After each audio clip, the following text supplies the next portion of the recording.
I'm telling you, a lot of people don't have this in place the way they should. And you really can't operate a business with your head in the sand, just hoping everything goes well. Well, maybe they won't cancel on me. It'll be fine. And if they do, they're my friend and they love me and they want to pay me. We're going to get into why that's going to end badly. And even the best and most successful studios and franchises don't have this tweaked quite the way it should be. You got to put your rates and policies out there, and it's got to be solid, and you really got to define it. I'm not trying to get you to be me. You will do it with your personality and your kindness and your mannerisms. It'll elevate your game. I'm just trying to cover you so you don't get walked all over. You got to drive this point home because it's your money. Yeah. I want you to feel good about work every day. I want you to feel good when you come home from work. Partner says, "How was your day?" Fantastic, man. All my regulars, they're all great. Everything went smoothly. Everybody was on time. Everybody enjoyed the workout. Great day. And I made a fortune. It's a great day.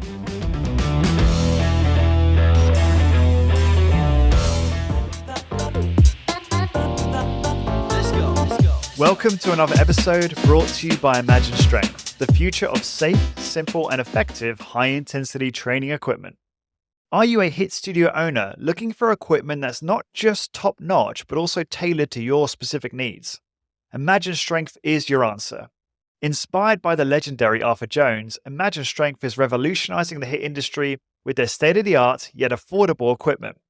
Their team doesn't just sell HIIT equipment, they live and breathe it. I've personally experienced their gear at the Resistance Exercise Conference, and let me tell you, it was an intense workout that I won't soon forget, in the best way possible, of course. So why choose Imagine Strength? Number one, they provide customized solutions for HIIT studios. Number two, they have budget-friendly yet high-performance designs. And number three, they're committed to innovation and excellence in high-intensity training specifically. Founder Jeff Turner and his dedicated team are on a mission to make HIIT accessible to everyone. Getting started is easy. Number one, visit imaginestrength.com. Number two, consult with their expert team. And number three, choose the equipment that will skyrocket your business. Don't wait. Head over to imaginestrength.com and elevate your HIIT studio today with Imagine Strength.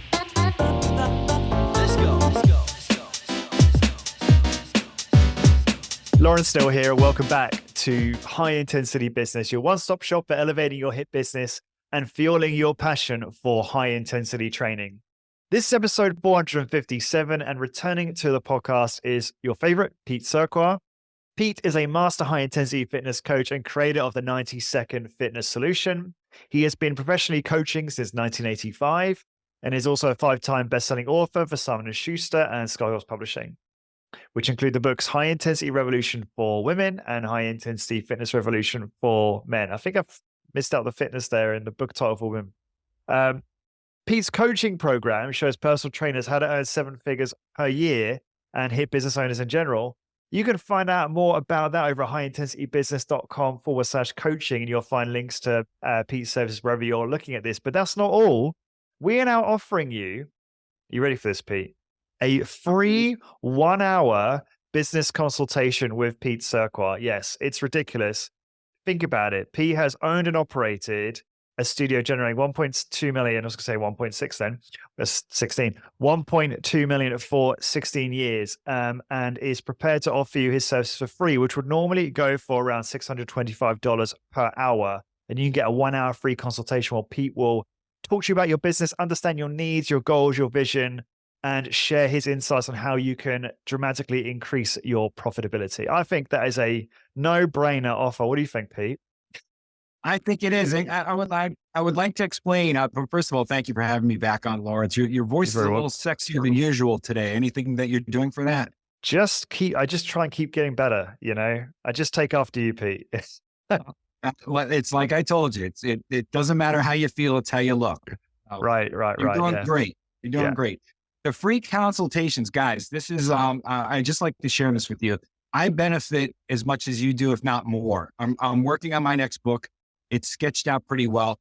And, we just want to talk about your business and your goals, and I want to hear about it. And I learn a lot. I take notes, and it's just a dialogue. So don't think it's not a pitch. It's not a hard sell. You need to coach with me. There's none of that. I really just want to hear about what you're doing, how did you survive COVID? What your game plan is going forward, any of that stuff. It's very, very helpful to me. Yeah. Thanks, Pete. Yeah.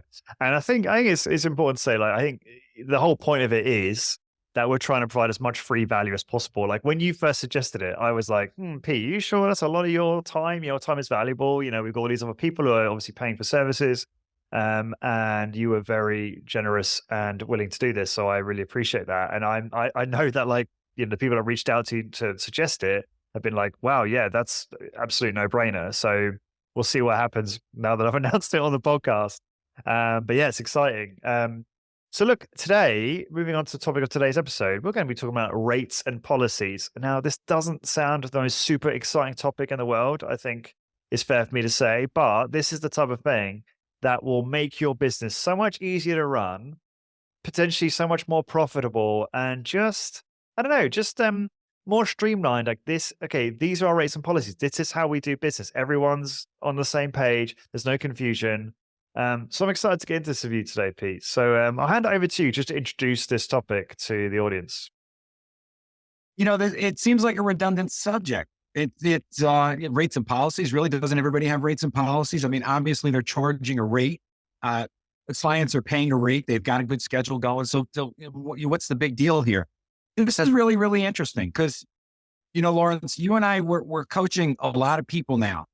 And in addition to the people we're coaching and we've met, there are many others that we've had these consultations with where we just have a discussion. And I'm telling you that a lot of people don't have this in place the way they should, the way it would be more beneficial for them. And rates are a little unorganized, and we'll definitely get into that.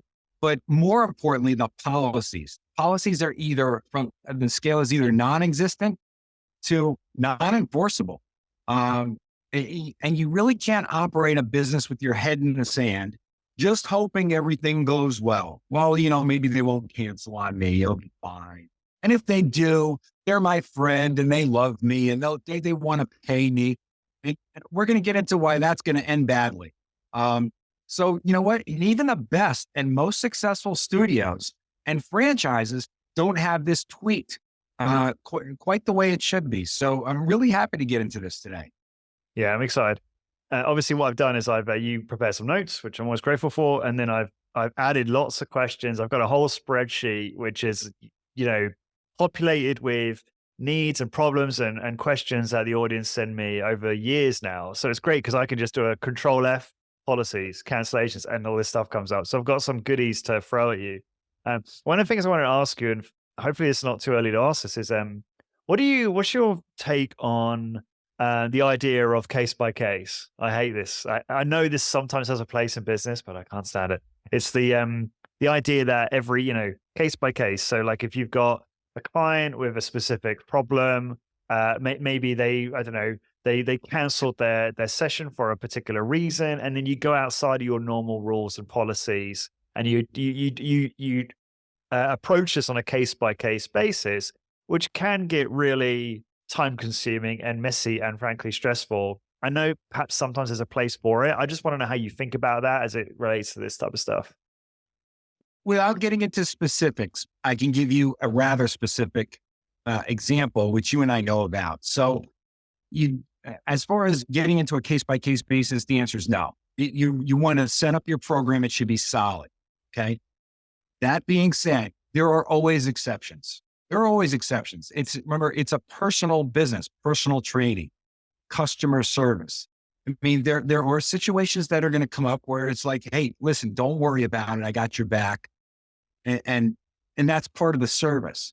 I'm coaching someone who had a family emergency. We have a rates and policies in place for my coaching calls. There's a 6-week expiration on the package. 8-week expiration of the package. There's a 24-hour cancellation policy. And you know what? I've enforced that with people that were, oh, listen, my schedule got away from me, or I forgot, or, wow, that was expensive, and for that reason, you want to hold people accountable.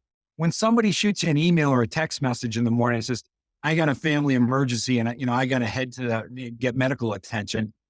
my response is, don't worry about a thing.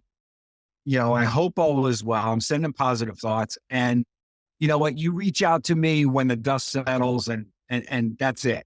And it's your job there to take the stress off them because it's an emergency. Okay. So, would I ever, well, you're going to be in charge for that. Who cares? They have no, that's not me. But for every other excuse that's not close to home, yeah, you're going to get slammed.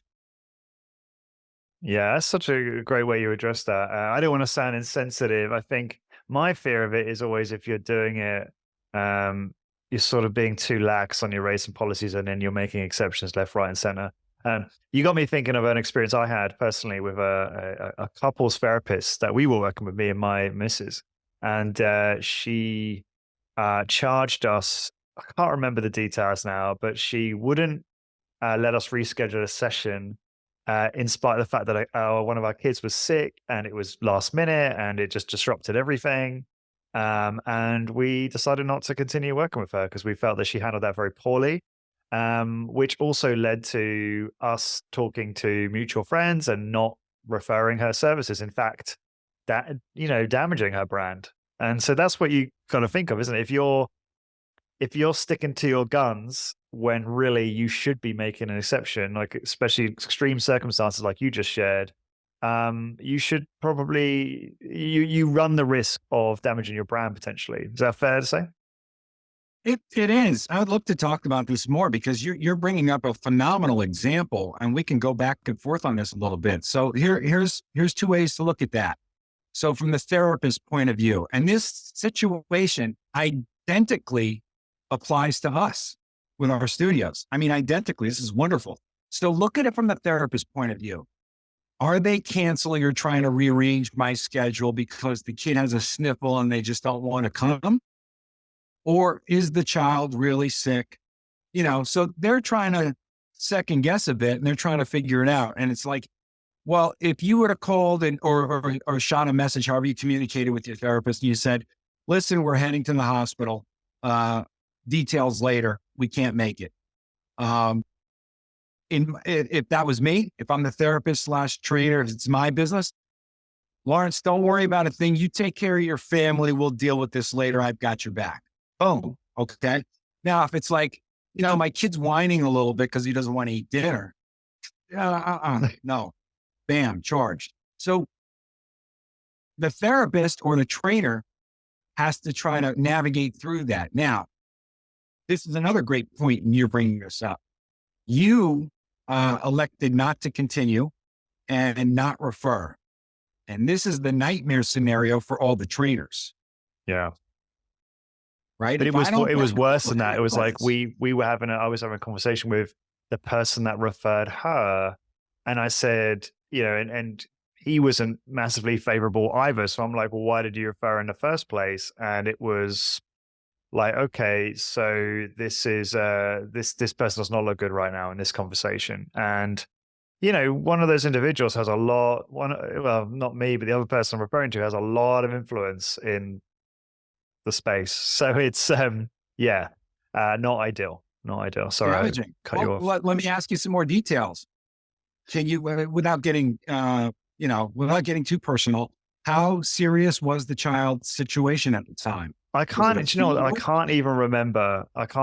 It was like not super serious, but it was like, disruptive in terms of they had to stay home from daycare and it just messed up the diary. And I mean, it was a bit of a interesting one because she had a good point. Like she enforced her policy and she was like, I've got, but I don't like it when they get personal. I have bills to pay. I'm like, I don't care about that. That sounds insensitive, but it's like, I would never bring that to this type of conversation personally. It was, so she enforced policy. And I think the problem is I was almost like, yeah, fair enough. This is maybe not serious enough whereby you make an exception. But I felt like I'm a big fan of the grace cancel. Like the first one you do, fair enough, we'll reschedule a session, no charge. And then if there's a pattern, if it happens again, then there's a charge. So I think like having a grace cancel or like just for the first one, I like that personally. And Pete, you might have a different opinion. And I felt like she should have done that. And I paid her anyway, and it was not cheap either, right? This is a very expensive service. Yeah. But it just left a sour taste in my mouth. And I was like, and this is all personal preference, right? People listening to this might be like, no, Lawrence, and there's nuances and maybe people need more details to make their own opinion, which I frankly can't remember all the details.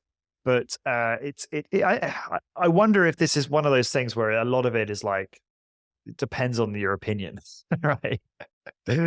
Well, there's always two sides of this. So for me personally, if I was the giving the service, whether it be therapy or personal training, I'm the opposite. I don't do the grace period on the first one. The first one, you get the door slammed on you a bit because I'm trying to set a pace. Like don't do this unless it's real. So if you didn't give me, we're on our way to the emergency room, or the child is running a fever and we got to stay here and stare to see if we need medical attention. That's okay. That's my exception, and I'm understanding, and I'm there for you. If it's not at that level, I'm going to charge you, and I'm going to say maybe we can make up with this where I can give you a little extra time for the next 2 sessions, and I don't want you to lose it, but I really need to enforce my policy. So there is a graduating scale on this. But I want to enforce my policies up front if possible, because I want to set the pace. Yeah. Great point. It's a way, but and this is the biggest thing, and you're bringing it up. Trainers are absolutely terrified of the situation you just went through. Okay. Now you're the customer, but on the therapist side, the trainer's like, hey, I'm struggling to get to my goal sessions every week, and I'm not there. And if they sense that, and I can't make it this week, or today, can you move me to tomorrow? Yeah. Okay. And then tomorrow comes this, that work thing is still going on. How about Wednesday? Yeah. Sure, okay. Well, now you put three appointments aside for this person who hasn't shown up to any of them yet, and they're expecting, oh, Lawrence, you're such a nice guy. You're such a great trainer. I appreciate you moving me 5 times this week and not charging me. Right. Sets a precedent, right? Yeah. I think now they're in a position to walk all over you. That happened to me once 30 years ago. And I went home fuming and said, never again. So I'll tell you the specifics of it too. It was a really fascinating situation. I was dealing with a doctor at NYU Hospital who was very high up on the food chain as far as doctors go. They were one of the chiefs. So I figured it's all about network, right?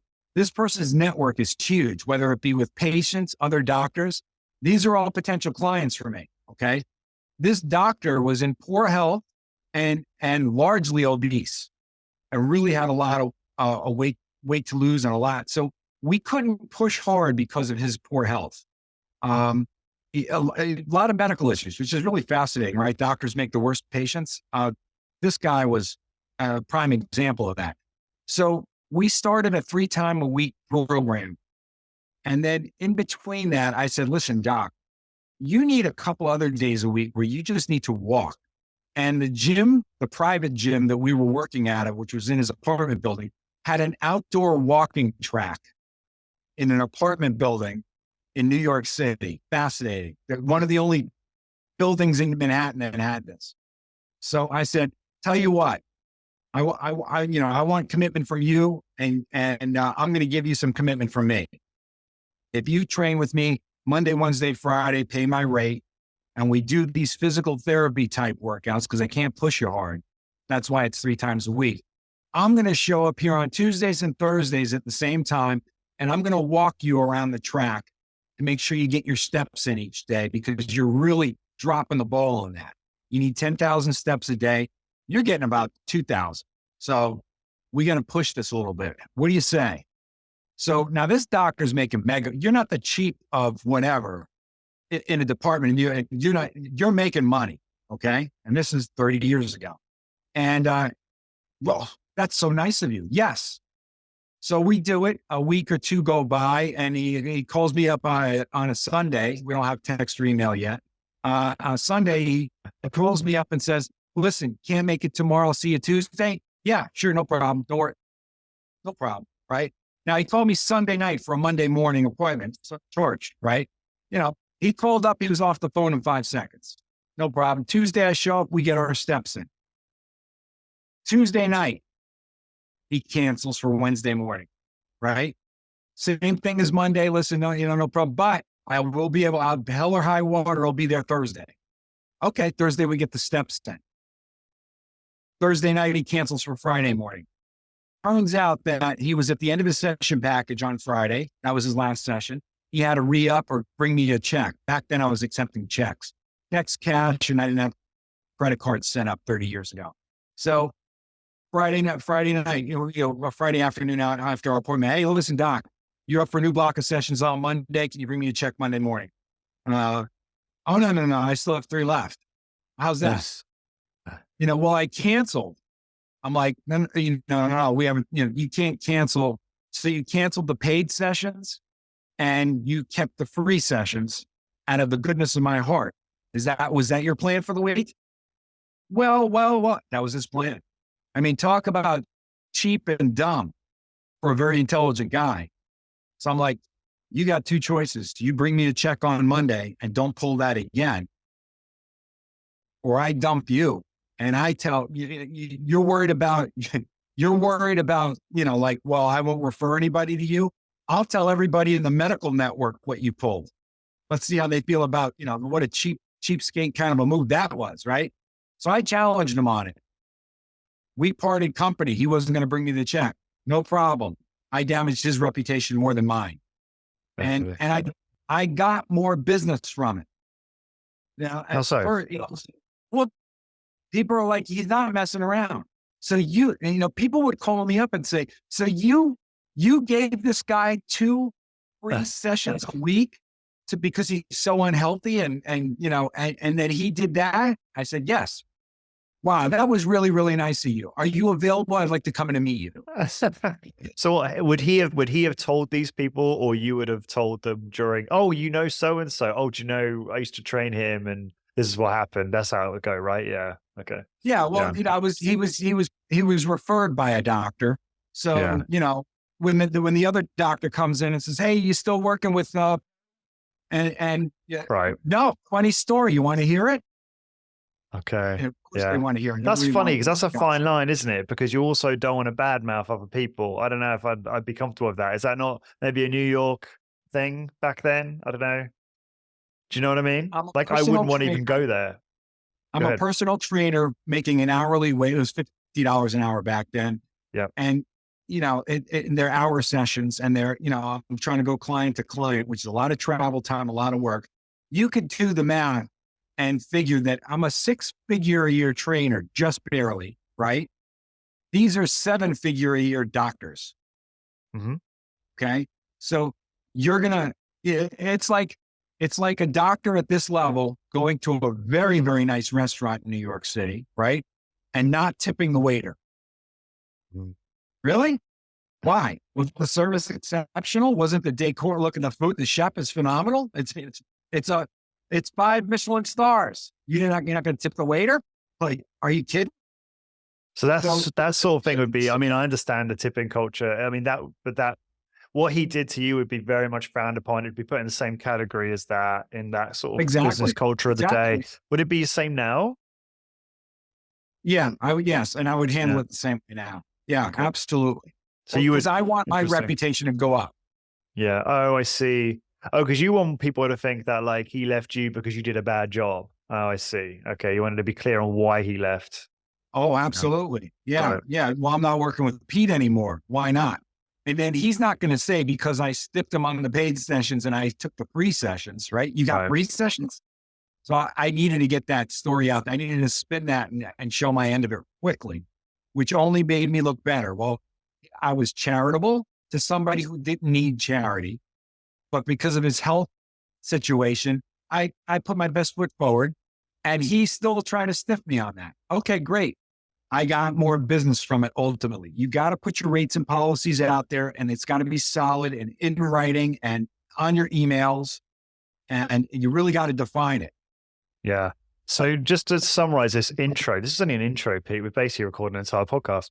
But you and I can't do short podcasts. So there you go. Just to kind of summarize this, I mean, I think you did a great job there just explaining, look, there are exceptional circumstances. Make sure you clarify those when you know, how do you say it? Allowing a client to, reschedule their session in spite of not providing enough notice. More concise way of me saying that, but whatever. And it's like understanding that boundary, like when is it appropriate to do that? And I think you explained that very well. And when is it like, no, okay, these are out. Like you say, if the kid's just whatever, whining, whatever it is, versus a kid who's like actually really sick, has to go to the doctors, etc. Very different Right. situation. And I think, most of our listeners can discern when it's one or the other and make the appropriate call. Well, in your I would case, hope. if I was your therapist, and I hate to say this, but I would have had no problem with you quitting. And if anybody said, you still working with Lawrence and his missus? And I would have said, no, well, listen, if a kid has a sniffle, I can't make adjustments because 99% of my clients have kids, and I'll be doing administrative work all week and Sure. not booking a session. So it's best that people with children know up front that this is going to happen. Now, of course, if it's a serious situation, because now I'm going to appeal to their sensitivities, right? If there's a fever, if you're heading for the emergency, of course I've got your back. I'm a parent as well. Yeah, I respect that. Yeah, there were. I mean, as I said, there were more details to it. It was also, I don't think she elegantly handled it like you would either, right? And that's part of this. So, let's move on to the next part here. So we've sort again we've already touched on a lot of this already, frankly, just for having conversation. But the importance of policies. Do you want to just go into this and cover this section? You know what? Just put it. It's got to be out there in black and white. People need to hear something 3, 4, 5, 7 times before they'll commit it to memory, before they'll understand it, before they will absorb it. Okay. So my rates and policies on my business card, I have my basic information on the front, which is, by the way, the business card. This is a whole podcast we could do at some point, but it's not Pete Cerqua, mega hit studio facilities to make it sound like I have 4,000 locations, right? It's just Pete Cerqua, right? And CPT, certified personal trainer, or something like that, right? It's very basic and simple. I never even put the name of my studio on my business cards. Of course, there is email, Instagram, cell phone number, however I want my clients to communicate with me. That's the front of my business card. On the back of my business card, rates and policies. And I had 2 session packages that I sold, 4 sessions and 8 sessions, once a week or twice a week. Both session packages expire 6 weeks from date of purchase. That's policy number 1. So that gives everybody, if you're working with me once a week, you've got 6 weeks to use 4 sessions. So that means, what if you're going away for 3 weeks? Well, definitely double up before you go, right? There's no reason why you can't. So there's no excuses there. They're going to expire. So if you just kind of like, if you want to try, you think you're going to stretch out 4 sessions over 2, 3, or 4 months and just pop in once in a while, you're sadly mistaken. I want a regular appointment. And you only miss that appointment if there is a phenomenal excuse, but you're going to get charged. Okay. So that's what I'm looking for. 8 session package the same way. You're going to get a little bit of a discount for 8 sessions, right? You're going to get $5 or $10 off per session. And I was at one point in my career, I was pushing people towards twice a week. In the beginning of my career, I was not. It was once a week.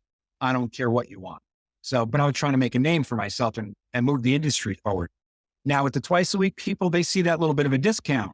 If they think that a little bit of a discount is going to now get stretched out over 8 weeks, so they're going to work out once a week, but they're going to get the twice a week discount, you're sadly mistaken. It's not going to happen that way. It expires in 6 weeks.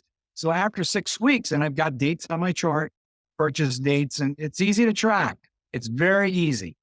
But I'll turn around and it'll be session 8 of 8. And I'll say, Of course, I've got the credit card situation set up now. And hey, listen, same time next week. Yes, you're starting a new block of sessions. Oh, no, I still have 2 or 3 left. Then I purchased. Yeah, but it's 6 weeks. They expire. You got to use them. You've been going once a week. You wanted the discounted rate. You should have purchased once a week. Now, if they blow up and, oh, but I thought, well, you thought wrong. I mean, it's in black and white. It's also in the bottom of my emails. Well, my signature, Pete Cerqua, certified personal trainer, my address, my cell phone number, rates and policies. Do you ever like verbally remind them like through their course of their training, like, oh, just by the way, just bear in mind X, Y, and Z, like you've got this many sessions, you've got this much time. Do you ever do that? Or are you just relying on the business card and email signature to do that? Well, business card, email, and verbal up front. Right. When they buy. I do my consultation, they come in the next day or call me up and say they want to sign up. While I'm taking their information, listen, by the way, I know you saw this on my business card that I handed you yesterday and verbally said, by the way, I've got a rates and policies, and I go through it real quick. Okay. Before you sign up, 24-hour cancellation policy, 6-week expiration. So pick the package that fits you best. Are we on the same page? And I get a verbal from them. So that's 3 touches, right? Handing them the business card. They've got it in writing. I went over it during the consultation. I went over it the next day when I got the soft sell approach. The next day they're going to sign up, not on the spot. And when they call up to say, Pete, I got to do this. This is a great workout. I want to do it. Great. Let me take your information. Let's put you in the schedule. Do you want 4 sessions or 8? I'll take 8. By the way, did you see, we went over this yesterday, but did you see 24-hour cancellation policy, 6-week expiration? You're going to come in twice a week, right? You don't have any scheduling issues? I qualify it then. After that, I shouldn't need to because I'm not a kindergarten teacher. You're an adult. I hit you with it 3 times and the written information is still there all the time. So we should be good. And I think we may have touched on this before, but we'll touch it again. What's your problem with memberships? So monthly subscription model where someone's just paying, hey, they're 4 times a month or 8 times a month, and they're just paying the same fee. It's automated, right? They're not having to renew. There's no reselling. It's just happening.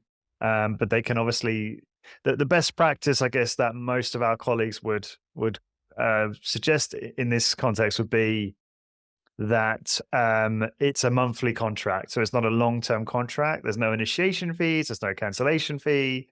It's just month on month, but it's automated. It's auto pay. Right. Remind me or remind us why you don't like that versus your own method. Let's say that you are a major franchise and you have 58 locations. That's just the number. And your central location is running this by subscription. I think that's brilliant and it has a lot of potential because you have to watch all these locations plus the new locations that you're putting up. So you need to know, because of the franchise fees, where your money is coming in. Predictable cash flow, right? Yeah. You have to be able to monitor it. Okay. Yeah. If it's my program, where it's check, cash, credit card, your franchise owner is going to call you up and say, oh, business was bad this month. We only did 4 sessions. Like, I guess we owe you $6 in franchise fees. Yeah. It's just leaving a door wide open for a big problem, right?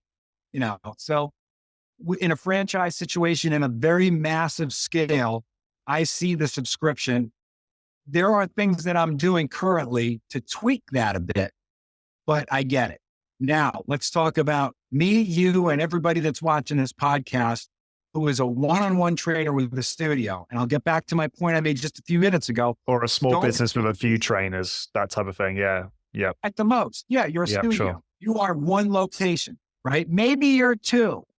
Okay. But even at 3 locations, you are not a big business. You're not. It's you and a couple of trainers, no matter how you look at it. Don't portray yourself as a national brand. Unless you're heading in that direction and you're looking to open up 10 locations, that's when I think you're a big business. When your goal is 10 locations and you're at 3 looking at 4, okay, I get it now.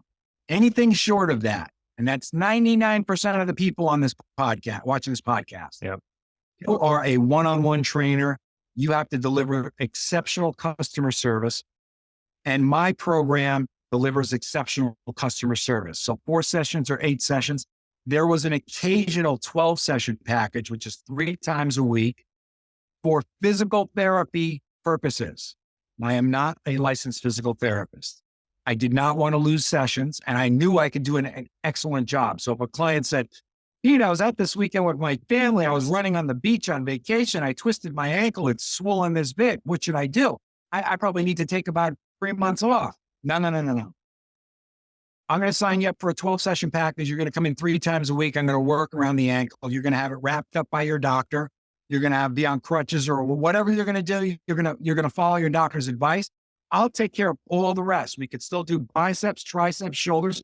We just can't do it on a high intensity level because I can't push you hard if you're dealing with an injury. But the blood circulation and the movement is going to be very beneficial to your recovery. So you come in 3 times a week. I just sold more sessions, right? That's just being smart. I didn't advertise those. They were not on my business cards, but they were out there. The 4-session and the 8-session packages gave me versatility to do some really cool marketing things, like 3 sessions for a successful referral.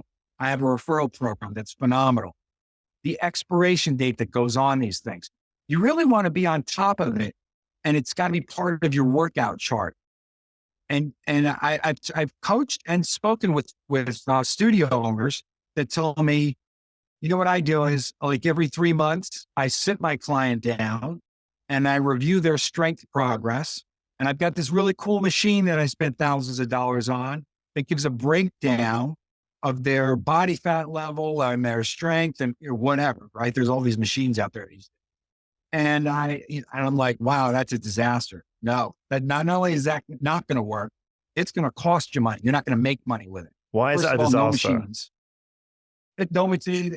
Nothing good can happen from this. So my job, plain and simple, my job is to make you stronger and healthy, right? Right. I am totally in control of that situation when you're sitting in front of me and I'm putting you through a set. The minute you leave, okay, it's out of my control and you're going to screw me somehow, right? Yeah, that is a fear around it. Yeah. Because a lot of our colleagues would use, I don't know, a lot of our colleagues use like bod pod or in body, and they'll put more of an emphasis on the lean mass because that is the variable that's more within their control. But yeah, unless they got a nutrition service, which not always a good idea, it's hard to control the fat mass side of the equation and that part of their results. Yeah, so I understand where you're coming from. Yeah. And what if after 3 months, clients look at your information like they look at their stock portfolio. If they see this, they're interested and they're happy because they're not financial people. If they see this like little tiny grade, right? They're kind of ticked off at their portfolio manager. In your strength situation, if you should, hey, you gained 4 ounces of muscle in 3 months. They're like, it cost me like $8,000 for 4 ounces. Are you kidding me? It's like, you're fired. I expected like 10 pounds, right? Well, what about, the data on strength gains is quite impressive, right? You're usually looking at 50, I'm always thinking of the Fit 20 study. So it's like 50 to 100% in the first, whatever year of strength training. That can be useful, no? And then, what do you do after that? Yeah, then it's like, right. So what I know our colleagues do is they'll often educate the client, like, just so you're aware, it's like very marginal gains from here. We're not likely to see as big jumps in percentage improvement. But what I'm hearing from you, Pete, is like, that's all well and good saying that, but in the day, most people don't think like that. And if they stop seeing that huge improvement, that doesn't sit well, right? You do it on a day-to-day basis. The workout, I do it on a set-to-set basis. I sit the client down on a machine that we're going to work. There are machines that we work, and there are machines or exercises that are not there for work, but for lack of a better description, a warm-up or physical therapy, or, there's some machines I'm not pushing you. And then there's some machines where I'm going to crush you, right? So we're in a machine where we're going to work. I start out the set with, okay, last time you were here, could have been 2 days ago, could have been 2 weeks, whatever. Last time you were here, you did this. Weight, sets, rep time, right? Here's your set. How you feeling today? Feel pretty good? You sleep okay last night? Yeah. Okay. We could push? Yeah. Okay. You want to go up 2 pounds or 4 pounds, or you want to try to shave the reps? Which way do you feel like your head is? Oh, no, let's push the weight up a little bit. Great. Boom. We do the set. I record it. Okay. It's also, they don't know what number session they're on, right? That was excellent. We did a little bit better than last time. We were a little stronger. We're a little whatever, a little more time, another rep, whatever, right? Right. We're on. Next week, next workout. Okay, here's what we did last time. How you feeling? I didn't sleep well last night. The kids had me up. One's got a fever. Then I had this 5 a.m. meeting with Europe. And I'm like, oh my God, I don't want to be a stressful part of your day. So we're going to go 20% lighter on this. Don't worry about the reps. Don't worry about the speed. Just stretch it out. Just feel, let's get a little blood flow. Let's clear your head so you don't kill anybody today. What do you say? What do you say about that? Oh, thanks, Pete. That's wonderful. You're dealing with the client on a case by set by set basis. That's the service. Not in the last 3 months that you were here. By the way, look, you missed this workout, and this workout. There's just nothing good that comes from this information. Nothing. Even if it's off the charts, you gained 500% in strength, you lost 3 pounds of fat. Well, now you just set the bar. What are you doing for me next month? Because that's human nature. Nobody looks at you and says, 5 years ago, Lawrence gave me excellent results in 3 months. We haven't seen any results since. But, even though that's rational and that's how we only adapt to a certain point, right? We all know that in this game, we all know that you're going to get most of your muscular gain within a short amount of time, and you only get so strong. And then the only way you can seek improvement really is by, like I say, fractional margins week in, week out, or just change the workout. And then you go through that cycle all over again, right? In terms of like the neurological pathway, we're perfecting a movement, becoming more efficient at it, seeing gains over time there. But like you say, like people, I don't know, like I see what you're saying. It's like you can explain this stuff to blue in the face to people, and some people just will never get it. There are exceptions, obviously. And if you try to perhaps continue to convince people and run a business that way, that's not always going to work out so well, is what you're kind of saying. No. There's so many trainers out there that are following this methodology. Now they want to explain it until they're blue in the face, which is a huge mistake. Sure. I agree with you 100%. Everything you said is 100% true. The clients don't care. That's what you have to embrace. They don't want to hear it. They don't want to be educated on it. I mean, there's 1 out of 1,000 clients that want to suck your time. Okay. Let's talk about time suck. Right? Most clients want to be in and out. Oh, Pete, I really appreciate this. I am on schedule for my next meeting or whenever and I don't have to be here for an hour. And I did not have to sweat or, oh, I love this. Goodbye. They're out the door before you say goodbye. But that's the majority of clients. They love that efficiency. Then there's that very small percentage that shows up early, that has questions after the workout. By the way, I'm in a page of 412 questions about the workout today. There's no questions about the workout. I delivered my sets. You're out of here. Like, I'm trying to get rid of that client, right? There are time suck people, they want to talk to you about it. And can you explain, why?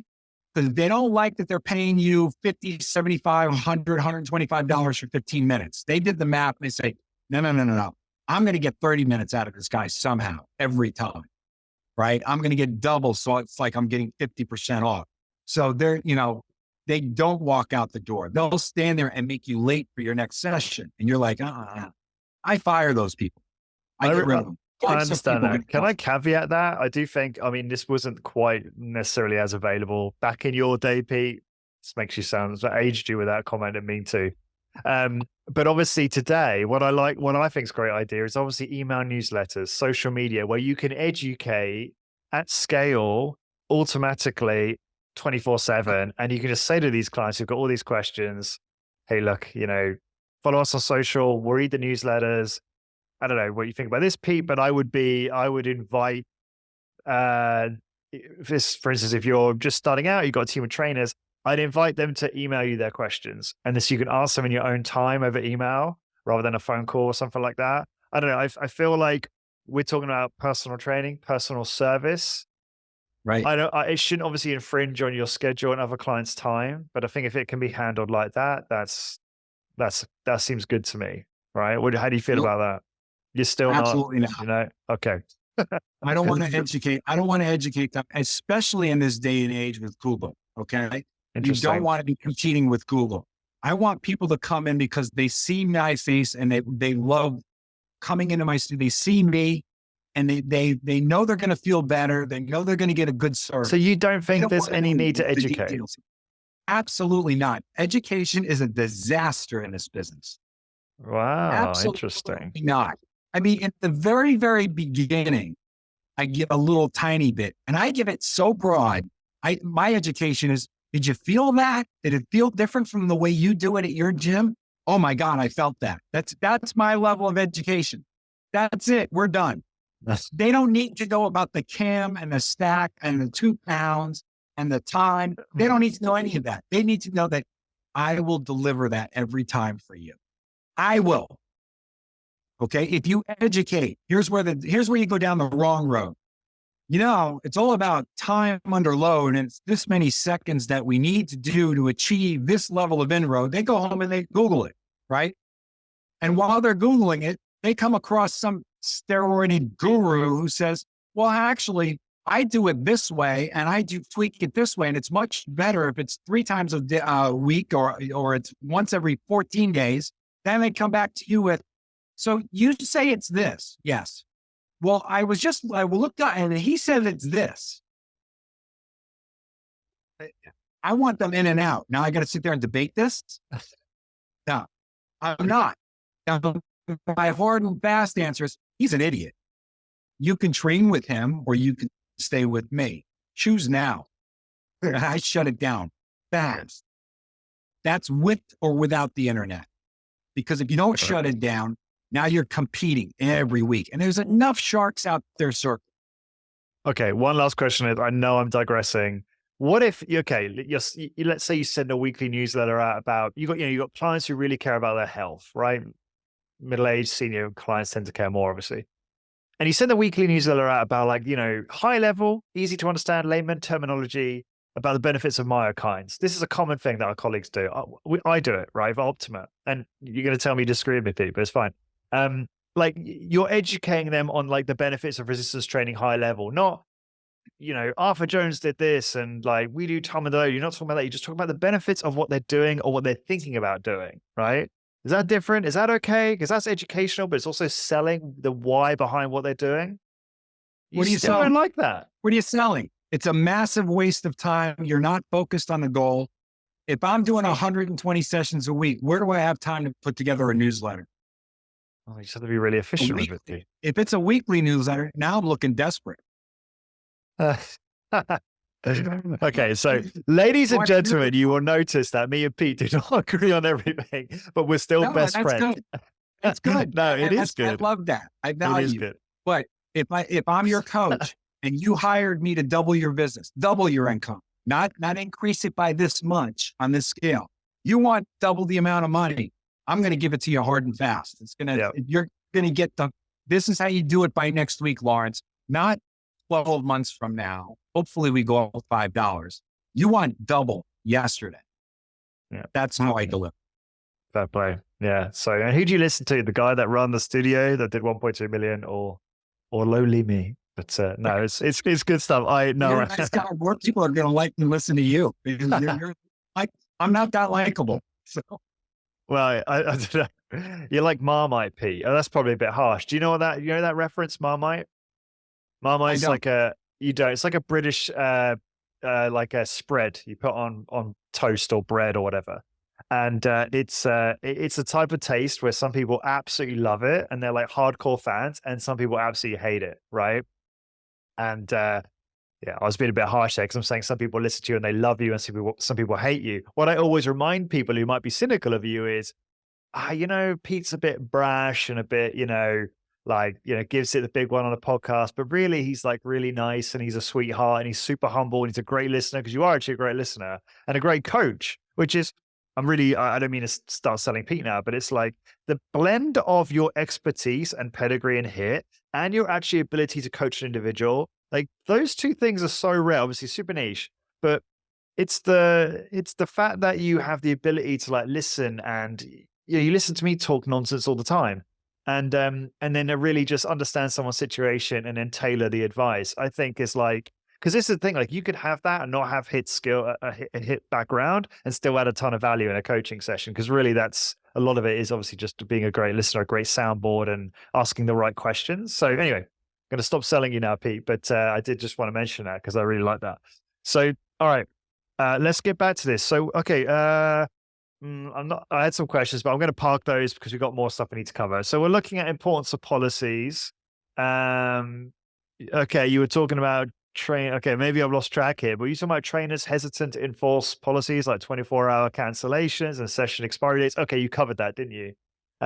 What's next? Well, let's see. Basically, one of the notes I made is I don't want to see trainers playing it loose and fast. What's loose and fast? They really don't have any policies. And here's a big thing. We haven't touched on this. I talked to trainers about this. Well, what are your rates? Right? Because I need to learn about your business to help your business, right? Tell me how many sessions a week are you doing? What are your rates? When I hear something like, well, I got a couple of people at $50 a session. I got a couple of people at $45 a session. I got a bunch at $35 a session. Whoa, stop right there. Wow. Is there a policy? Is it, the 50 guy and 50, what's the $50 guy versus the $35? Is the amount of set? Well, if I sell a year's worth, wow. Okay. We got to reel this in. You're going to have big problems. So no, I would never, ever, ever sell a year's worth of sessions. Never. There's no scenario that's a good thing. What about 6 months? Nope, just as bad. Okay. So I'm not going to go into the details of that, but you've got REITs all over the place where if two clients meet in the hallway, hey, how you doing? How you enjoying your workouts with Lawrence? Yeah, he's so wonderful. I love Lawrence. And that $35 rate he gave me is the best. I'm paying 50. Like now you got a problem. Now you got that's like the wife and the mistress running into each other. you got some explaining to do. So, okay. And what now, if it's cut and dry, 4 sessions is this and 8 sessions is this, and there's a little bit of a discount. And 2 people say, well, I'm paying 100. Well, I'm paying 90. Oh, well, you're coming twice a week. Yeah. Maybe I should do that. Like now it's a sale. Now there's no way you can lose, because even if they go to once a week and pay the higher rate, or if they go to twice a week and get a $10 discount, you win. Let's go. Today's episode is sponsored by Imagine Strength, the game changer in safe, simple, and effective high-intensity training machines. When it comes to HIIT, Imagine Strength is your go-to for intelligently designed, efficient, and affordable equipment. Their team is passionate about HIIT, and it shows in every piece they craft. So why are Imagine Strength the right choice? Number 1, they tailor-make their equipment for HIIT studios. Number 2, they provide cost-effective solutions for your business. And number 3, they are committed to ongoing innovation and refinement. Ready to take your HIIT business to the next level? Visit imaginestrength.com to discuss your needs and find the perfect gear for your studio. Join the HIIT revolution of Imagine Strength and transform your workout experience today. Let's go. Let me challenge you on that as well. I'd love to hear your opinion on this. So one view, I guess, in our space in terms of pricing and discounts is you shouldn't discount because, especially if you're trying to build a HIIT business that's a premium or higher end brand, you don't want to discount because it will, potentially erode the brand or devalue the brand. And then you also run into issues, I guess, maybe this is more for a larger operation where if you're discounting sessions and let's say you're paying trainers a gross percentage of each session, then obviously that's going to hurt your margin on that session, right? so affect your overall sort of profitability. And what else was I thinking about? I think it's mostly, yeah, it's the idea that, and again, this is just, one particular viewpoint, that, if we want to be associated with a medical, like you're big on, medical exercise, right? Making the hit business almost look like a doctor's office and that type of operation. Well, a lot of physiotherapists, chiropractors, etc. Could be wrong about. I know I am wrong about this to an extent, but the majority of them, I don't believe discount. So you could pay for tons of sessions; they'll never discount them, right? And it's almost like, it's a high value service. Of course, they don't discount. But I have been told by someone in our space where actually there is those sort of service providers have actually started discounting or do occasionally discount. So I just Right. as that was a big question, but would love how you think about that. Like this potential issue with when you discount, you're negatively sort of affecting your brand if you're trying to come across like higher end. You're weak. So there was a physical therapy place. I was on 55th Street, Manhattan, on 56th Street, almost straight across from me. There was a physical therapy studio, and it was first floor space. First floor space in Manhattan starts at about $125 a square foot and goes up fast, depending on if you're on the avenue or in the block. This was in the block, but it's first floor space with a second floor. You could see it from like the windows. It's wide open. And physical therapy, you see like, they're tables, right? I want to say massage tables, but not massage tables. Don't yell at me, but they're therapy tables, whatever they are. And then you see rubber bands and you see a treadmill and you see a bicycle of recumbent. You see physical therapy stuff. It's not a gym. You see the physical therapist in suit and tie, or the ladies are wearing slacks or a skirt. I mean, really, really professional. And I know the reputation of this physical therapy place was one of the most referred to by all the hospitals in New York City. No discounts, a waiting list to get in. Like if you popped your head in the door and say, hey, I was just walking by and saw this. I think I could use some fit. Get out. Like if your doctor sends me a note, we'll get you in the schedule. The email address is on the window. Like, let's just throw you out. Right? Because they're book solid. You see every table is full. They're moving like a well-organized machine. They're boom, boom, boom, boom, taking care of hot pack here, cold pack here. They're moving. It's a successful business. No discounts, rates and policies strictly enforced. Don't talk to me unless I talk to you because I'm that busy. That was my business. I set my business up that way. When I saw that business, it was definitely one of the influences. I want to be like this. I want to look like a doctor's office. I did. I have medical exercise equipment, a beautiful waiting area. I mean, I spent more money on the TV, music, waiting area, water, filtered water. Like I want it to be a doctor's office. Like, this is really cool, right? People come in and I'm here. Thank God. Right. Pete will take care of it. And then I want to be Dr. Pete. Right. So, and this all comes back to, here's my rates and policies. If you don't like it, get out. And I was really, I'm that much of a hard ass. Now, if you like it and you sign up with me and you're playing my game and, you're an excellent client, and then something comes out of left field, like, family member is sick or drunk, I got your back. You're awesome. You respect my time and my business, and you're a wonderful client. Of course I got you. Don't worry about it. No, I'm not going to charge you. But that stuff needs to be in place and enforced first. So yeah, it's you really got it. It can't be loose and fast. And here's my rates, and that's it. Hang on. You didn't answer the question, though, Pete. You kind of started answering it, but I'm just trying to understand.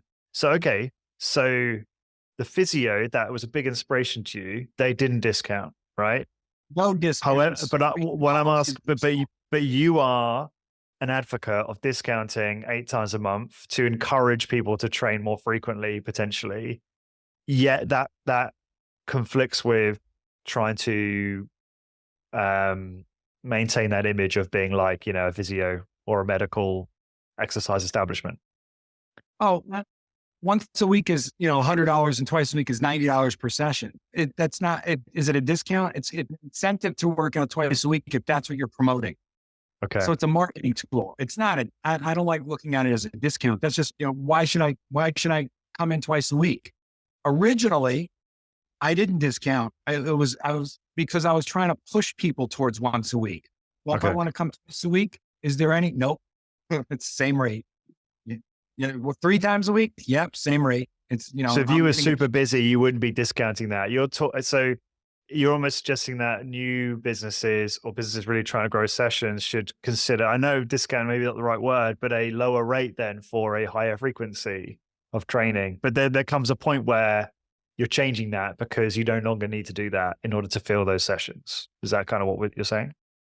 Yes. So when it's me in my studio by myself, and I'm just trying to fill in 120 plus spots a week, it's one rate. There is no, I want to come in twice a week. There is no discount. This is the rate. It's 4 sessions. Actually, I have my business cards like that originally I was charging $75 a session when I was breaking 100 sessions a week. Okay. So I'm closing in on $10,000 a week, but I'm not quite there. It was $75. The rate card, which my clients used to make fun of, 4 sessions at $300, 8 sessions at $600. And they're looking at, and they, does this really need to be explained? It's $75 a session, no matter how many I buy, right?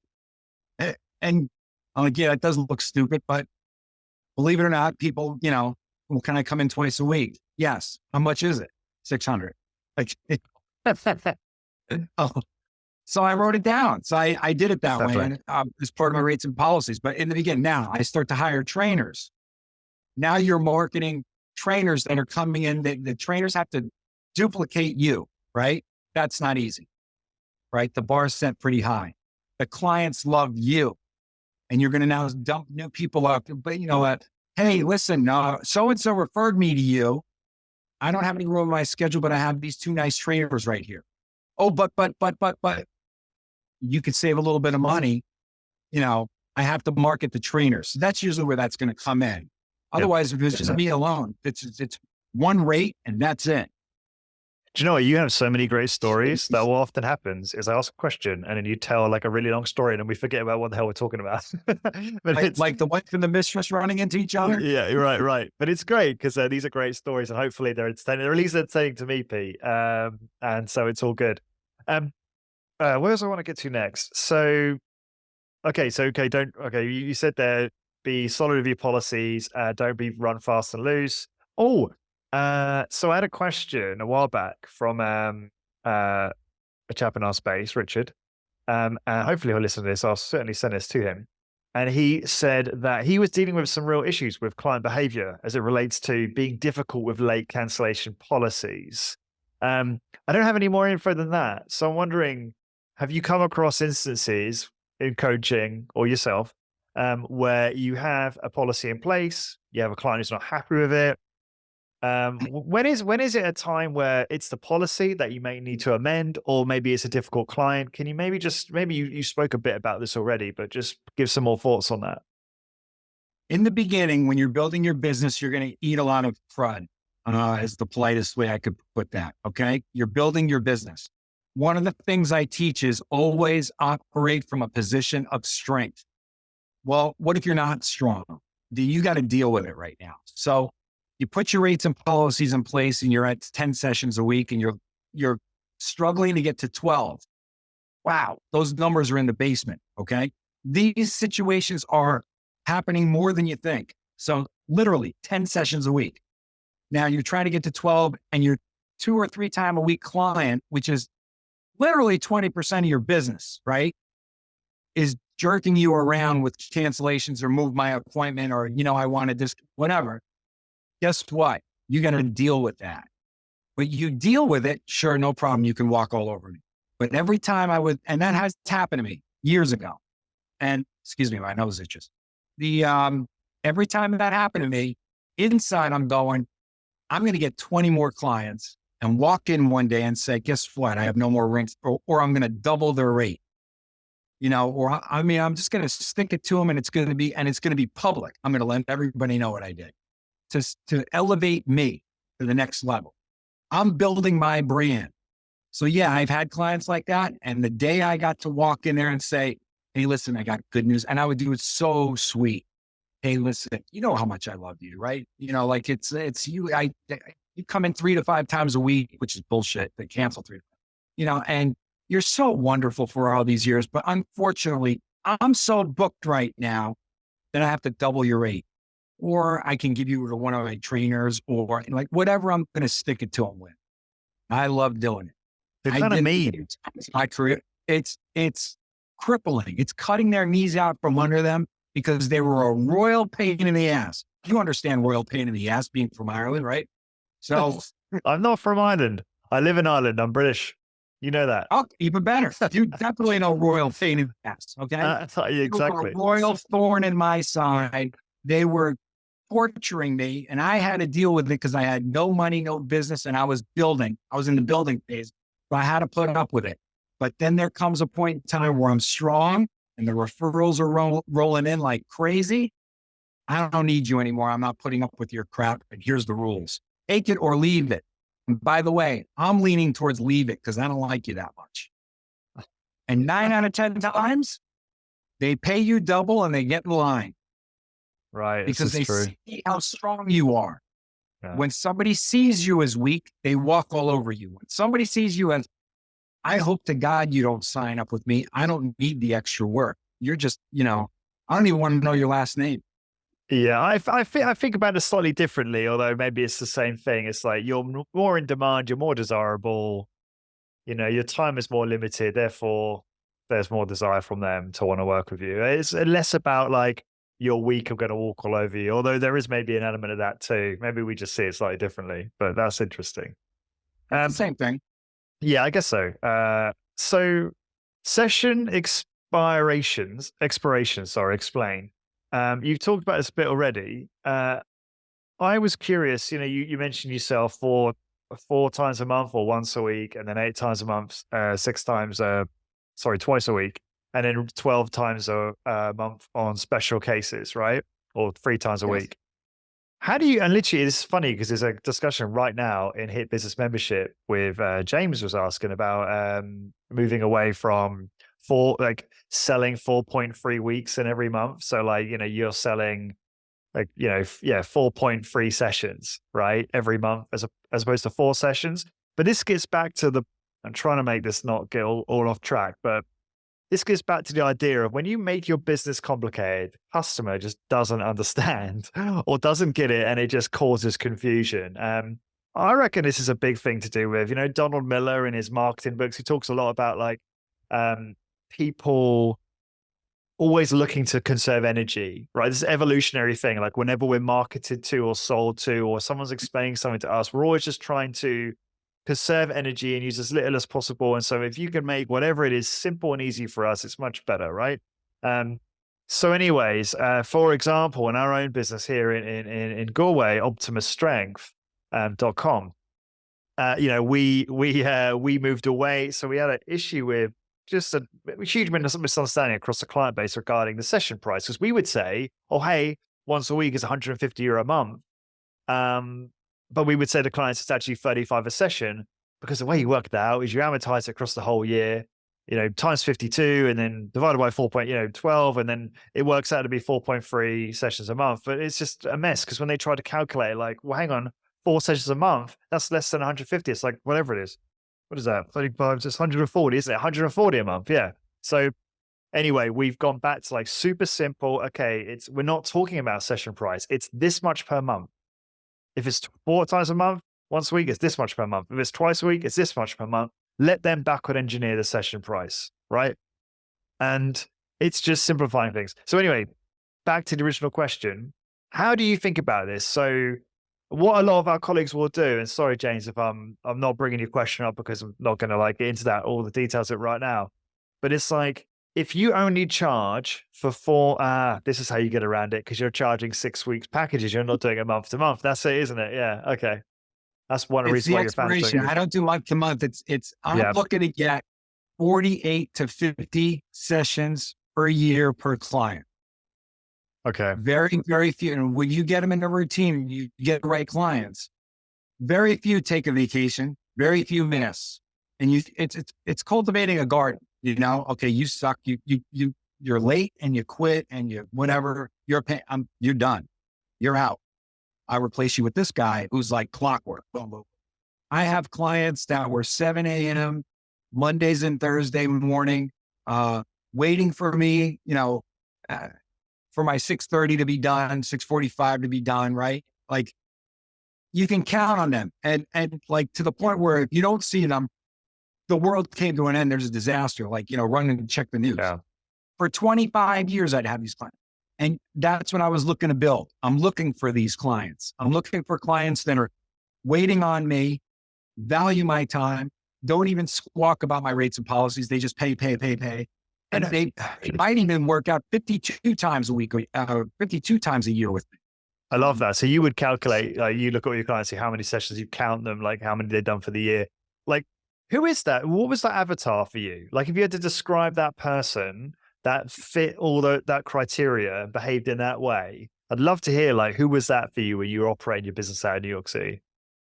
Oh, doctor, lawyer, school teacher. And I throw in the school teacher because it's really a great demographic. And I even wrote about a lady in my first book who's a school teacher on a school teacher's salary. Her husband was also a school teacher. So even with combined income, you're not, flying in New York City. And yet the dollar value broke down to, if she was paying me at the time $75 once a week, that's like $25 an hour for 3 1-hour sessions with another, if you could find that rate, right? And then there's the sweat, change your clothes, the 2-hour, 3 time a week commitment, and not even a good result. So I broke it down this way, and they were like, you know what? This is an investment in my health and fitness, and this is actually. Was she a maths teacher? Actually, I think she was history. Okay, So, just no. I was making a joke. It wasn't very funny. You know what? Even the finance people, which are going to be excellent mathematicians, I purposely set up my program so even they wouldn't do the math in their head. I don't want people doing the math to ultimately break it down to how much they're paying me per set. Right. Yeah. Oh, God. Right. Yeah. So my math was set up specifically. I mean, this is my science in a way that even the most brilliant people with the highest IQs wouldn't come up with it quickly. And I've challenged them. And just for that reason, so they don't start breaking it down and then, I need longer sets. I need longer work because I'm paying you this. Yeah. They couldn't do the math. Quick public service announcement. Pete was actually on the mastermind in Hit Business Membership recently, and occasionally he's coming on. We can't promise anything, but occasionally Pete likes to jump on, and it's great because it means you get to be in like a group mastermind session with Pete, and where we basically help you with your business. So just if you want to find out more about that, it's highintensitybusiness.com/join to find all the details for that. All right, so where are we here? Packages have a 6-week expiration to encourage consistent attendance. I guess you kind of covered that. Then if you want to share any more on that. Yeah. And it's a 6, and I'm monitoring the clients. If they're using that 6-week expiration, if they're stretching their sessions out purposely, I mean, you get a feel for them after a while. I'm going to get rid of them and I'm going to replace them with somebody who doesn't. So interesting. It's something that I am watching. Strict expiration policy to ensure client commitment and respect for the trainer's time. 100%. Yeah. 100%. Hey, Pete, text message. I can't make it. I bumped into somebody on the street and we're talking and I'm running late. So I'll just miss it today. Charge. Okay. So this is an interesting point. So you're a very confident man. You're a good communicator, good sales guy as well, good coach. And so obviously there are a lot of people listening to us that don't perhaps have your self-confidence. Perhaps they like to avoid conflict. Not very comfortable with conflict. Have you got any suggestions on how one can be more confident and comfortable in these types of situations? Is it just reps, right? Is it just getting into the arena and doing it, or is there other things? 1,000%. I didn't start out confident. I didn't start out with all these great plans in place. I had clients walking all over me. There was a year very early on in my career where I came home to my wife and I said, this personal training stuff sucks. Like, I'm not their therapist. I'm not their boyfriend or girlfriend. Like, I don't want to talk to them. I don't want to hear about how their day was. I was flipping out and I'm like, this needs to change. and I sat down and changed it. This is before anybody was doing high intensity and private studios. And this is in the 80s. It is, and Nautilus centers were on their way out the door. That didn't work. And personal training sucks. And you know what? If you stuck me in a new industry, pick anything. Real estate. I love real estate, but make me a real estate agent. Well, you'd have crushed in the real estate sales, wouldn't you? Because I still have to learn the business. So, the first client's going to come in and maybe they'll jerk me around with, hey, I want to see 400 properties before I make a decision on one. Oh, wow. Okay. I guess I got to do that, but maybe after 30 years of being a real estate agent, I'd say, go online, pick 3. That's all you'll get with me, right? I'm not driving all over God's creation for no money. Maybe. But in the beginning, I got my butt handed to me. It was not fun. And I got confident because I got fed up. And I want to help other trainers and veteran trainers with 20, 25, 30 years experience I've talked to that don't have this situated and organized like they should. And they still run into problems. Like, this client came in and they said, I'm not feeling it today. I'm not going to work out. You're not going to charge me. And I'm like, charge? Like, no, you've been doing this for too long, man. You got to operate from a position of strength. This is a valuable conversation. Veterans and new people need to hear this. Yeah. I love it. I'm just thinking, rollovers. Yeah, your system accounts for rollovers, doesn't it? Because again, I'm always comparing yours to like a membership type system where someone, let's say they do 4 sessions a month, and they miss one. Some of our colleagues might have a rollover policy. Okay, you miss a session, you get. Let me finish. Yeah. You got 20. You gave 24 hours notice. Okay, you can use that session. You've got whatever 30, 60, 90 days to use that. That's quite common in our space. So you're not an advocate of that at all. Well, let me take a sip of my coffee. And I just want to say, I'm not saying I agree with Pete on this. I respect the difference of opinion, and I find it fascinating that I'm learning so much talking to you because it's challenged so many of my beliefs about this business model. But yeah, anyway, do you want to share any more thoughts? Now we can move on. Do you want to make $5,000, $7,500, $10,000 a week? Yes, right? Okay. So even if it's $50 a session, you want to break 100 sessions, which is in our space, it's 100 sessions. It's 25 hours worth of work. Even if it's 30-minute spots that you're putting aside, it's only a 15-minute workout, right?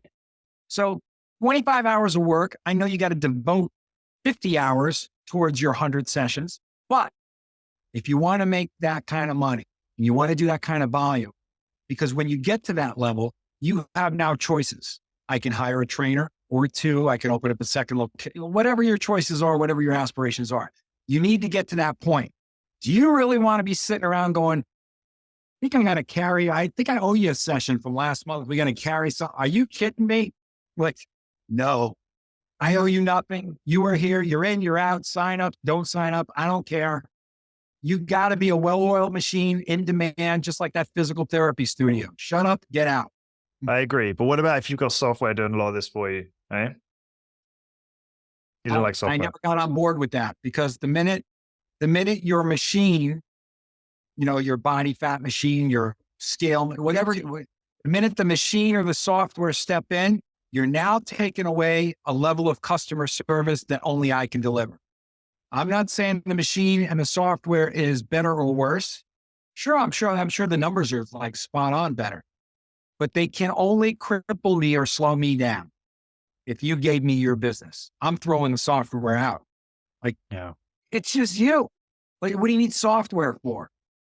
In the beginning, I think you're probably right to an extent. Although, ladies and gentlemen, we were talking about AI just now, and Pete is very, very interested in the idea of ChatGPT for speeding up certain things. So he's not completely anti-software.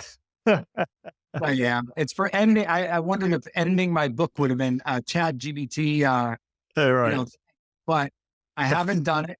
And I like another set of eyes and the dialogue and the editing process is awesome when it comes to writing a book. By the way, I coach and I've talked to people about, hey, Pete, I want to write a book about high intensity training and blah.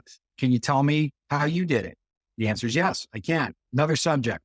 I am against all of it because it only takes away from the human contact of me talking to you. I'm only going to talk to you for 5 seconds. So they got to be a good 5 seconds, right? Yep. Yeah. Right. Let's speed. I mean, Pete, we can talk, can't we?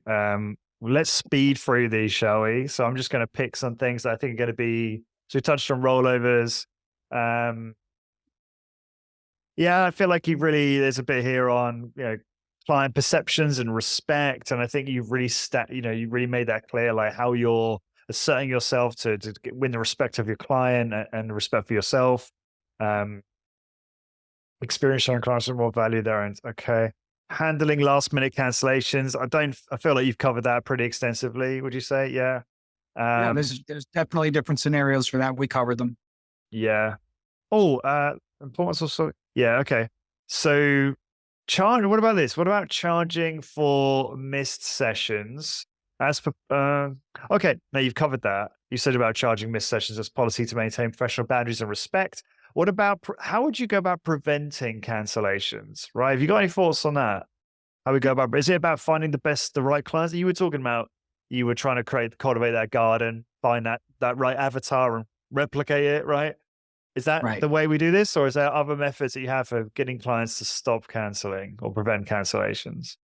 Well, really interesting. So you're not going to believe this, but when I was building and I was heading for 100 sessions, because that was my first major, I was looking for $10,000 a week and 100 sessions first.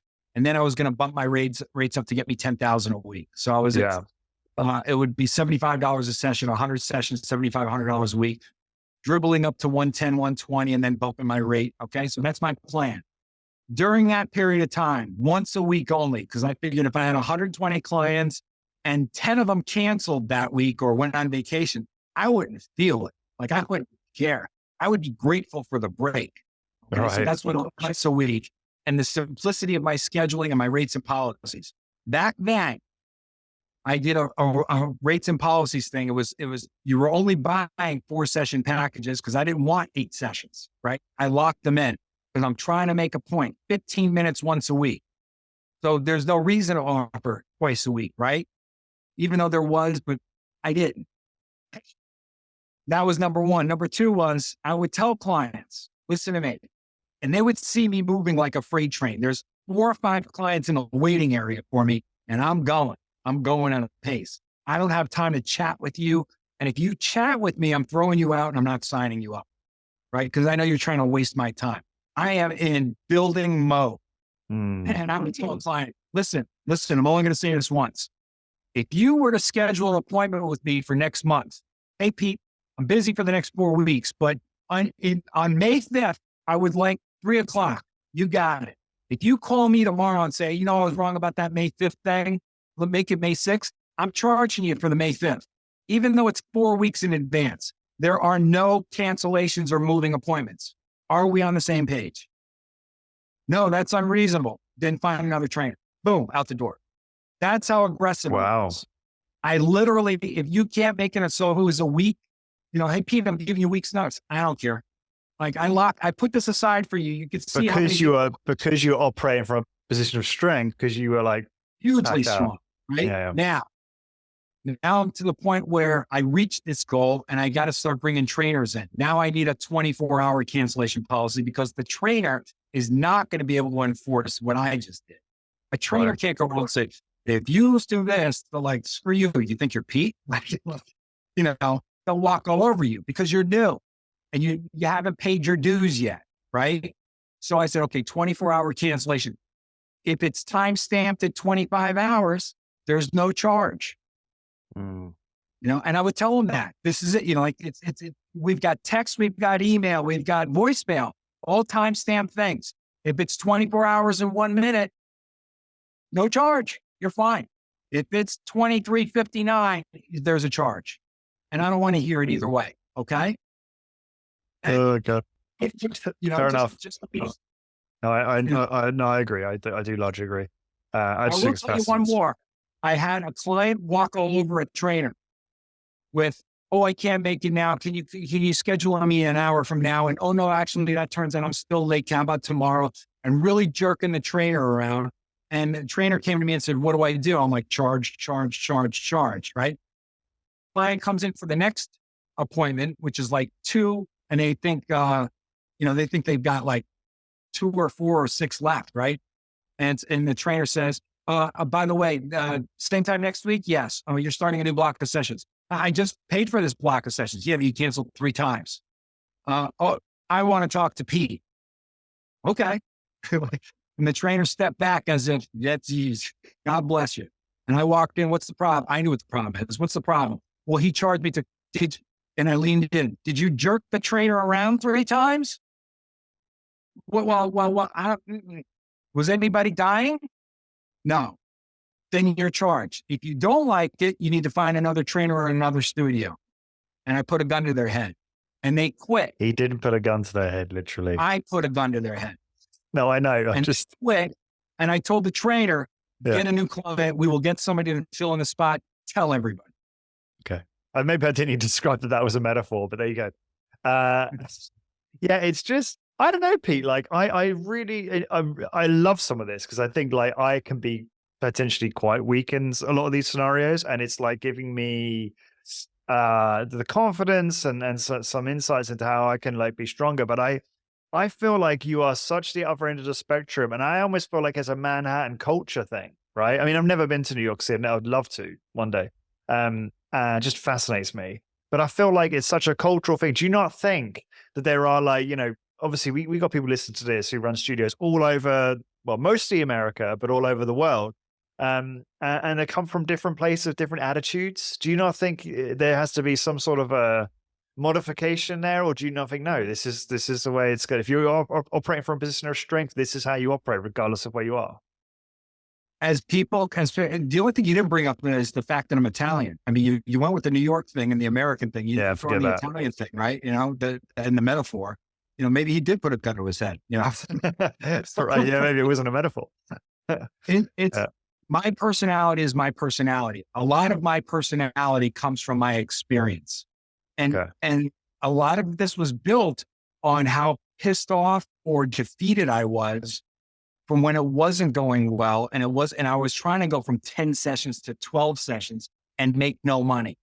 And I just got like, this is horrible. Right. So that's where like forward fast 30 or 40 years later, there's going to be a level of expertise and I don't give a crap because I'm successful. Right. Now, that being said, I've worked with Mark in Australia, who is a lovely man. Okay. He's a gentleman. He's not brash and obnoxious like me. He is polite, good looking, young, family man. And yet we took his game up a level. I'm like, Mark, nobody can walk away. These are your rates and policies. This is how you handle this. And it'll be good. You will present it your way with your personality and they will respect you for it, not me. So it can do that. We could take the same rules. I can give them to you. I can give them to James. I can give them to Mark, right? And you will do it with your personality and your kindness and your mannerisms, and it'll elevate your game. You're not being me. I'm not trying to get you to be me. I'm just trying to cover you so you don't get walked all over. Yeah. So that's what it comes awesome. down to. And for me to elevate your game, I've got to do this aggressively because if I casually just, Lawrence, you should have a rates policies plan. What's your next question? Like, you got to drive this point home because it's your money. It means your money. And that's what it all comes down to, right? If you know me, what's my two things? Booking more sessions, making more money. It all comes back to that. It's your money. And your time. Yeah. And quick PSA. I know it's been a really long podcast. Me and Pete originally intended to make this 30 minutes. That was never going to happen. But just remember that all of these podcasts are timestamped. And in most places, like on YouTube, you can literally go to the exact bit. So if you don't want to listen to me and Pete talk about putting a gun to people's head, metaphor, of course, and you want to learn about something else, you can just find the timestamp you want to go to. And you can do this obviously on the apps these days, you can skip so easily. But please do give me feedback on the length of the podcast. I am interested. So email me, Lawrence@highintensitybusiness.com, if you want to give any feedback on podcast content, length, or anything. Actually, is very valuable to me. All right, Pete. So building a community. Talk to me about this. So aiming to create a committed and respectful client base or tribe. It's cultivating the garden. If you've got a lousy client, you need the money at the moment, so you deal with it. Okay. I would do it, and I would do it well, and I would do it with a smile on my face, but there were knots growing in me internally. And my goal was replace them.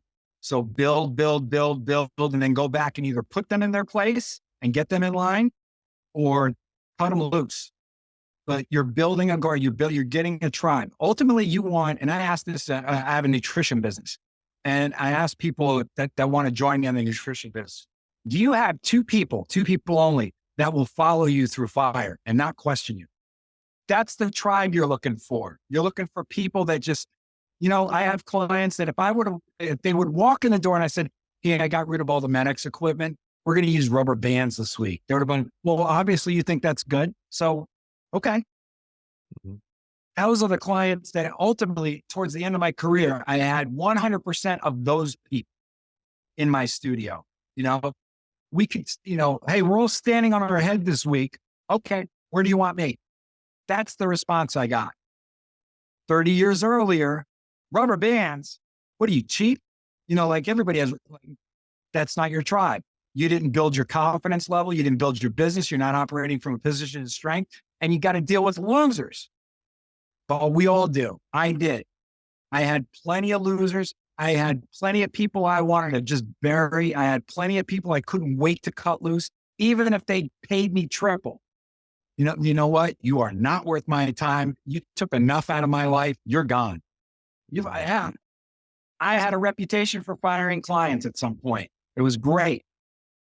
You got to get, I want you to feel good about work every day. I want you to feel good when you come home from work and your partner says, how was your day? Fantastic, man. All my regulars, they're all great. They're great. It was a well-oiled machine. Everything went smoothly. Everybody was on time. Everybody enjoyed the workout. I got a big hug and a kiss goodbye. And it was great. Great day. And I made a fortune. It's a great day. This last, the last point there will really resonate with a lot of our colleagues, because I conversations all the time with studio owners who will take pride in firing a client because they're, like you say, jerking them around and disrespecting them, and they will celebrate that and share that. It's where am I going with this? It is really important to cultivate that business and work with people. And and the opposite is true. Like when, again, I'm part of different WhatsApp groups to speak to studio owners, and they will obviously celebrate working with their regulars who they love and who respect them and who follow their guidance and work hard, So I can see that. I think that bit there is really going to resonate with a lot of people I know. And I think it should be inspiring. So if you're listening to this or watching this, you're a HIIT trainer or you're a different traditional perhaps personal trainer, maybe looking to get into like a HIIT model, and you can listen to the podcast Pete and I did. And we'll put a link in the blog post about the difference between, why HIIT trainers earn twice as much as regular trainers. Then I think if you're in a situation where you're working with a lot of people that frankly aren't fun to work with, then this is the path. This is how you can, over time, you can start to refine who you work with and have a much more enjoyable work life. So the next bit, Pete, is really about rates. It's setting rates, giving advice on raising rates. I'm just going to let you go now, as in just to talk about all of this stuff. Maybe we can get it done in about 5 or 10 minutes, and then we'll wrap up. Okay. Rates are, I get this a lot. I'm starting out my business, or I've been doing it for a little while. How much do you think I can charge? That comes down to basically two factors. What will the market bear, and what are you comfortable with? And you need both of those elements. So you got to kind of shop around a little bit. So our podcast about how HIIT trainers can make twice as much as a regular trainer, you use that information. So if I call, I'm in East Stroudsburg, Pennsylvania. If I call there's 3 or 4 commercial gyms in my area within 7, 8 miles, right? If I call them all up and I ask what the trainers are charging per hour, that's probably the rate I can charge for 30 minutes. And then I say, well, I have a private studio. You're coming to me, and I have Medix equipment, and they have, the commercial crap. And I'll build my kit because they don't know who I am. Maybe that, I'm building my business, and I'm charging the same as you would pay there, but I am like 10 times better, and I am much more efficient, and I'm selling it. That's a starting place on your rates. It could be $25 an hour what the other guys are charging. So you're $25 for 30 minutes. Okay. That's where you're starting. Then you have to get to a position of strength. When you start, you're at 40 sessions, that 25 now goes to 35. And I would bump the veteran loyal clients, they get a $5 increase. I mean, you're going to take them up in increments. You're not going to slam them all in one shot. But you are going to take them up. That's the key thing. I always take them up. Because there's another view, which is to grandfather. Like, you don't grandfather you lock them in at a loyalty, but then that's going to kill your margins long term, isn't it? Potentially, or it would really limit your earning potential. Yeah. Yeah. Never grandfathered. I would lay it out nice. Listen, I'm sure you see how busy things are going here. And I don't want to give you the whole song and dance on why, but I have to bump my rates up. And I would say it that fast. But here's what I'm going to do for you. It's a $10 increase, but I'm going to do $5 for the next 6 months. And then it's in my schedule. Then this month, I'm bumping up the other $5. I will email you what the session packages are looking like and blah, blah, blah. Is that okay for you? I think that's very always ask permission. So always ask permission, always ask for their blessing. It would mean a lot to me if you stayed on with me. And that way, I never had a problem with that. Mm-hmm. Mm-hmm. Okay. All right. All right. Good start.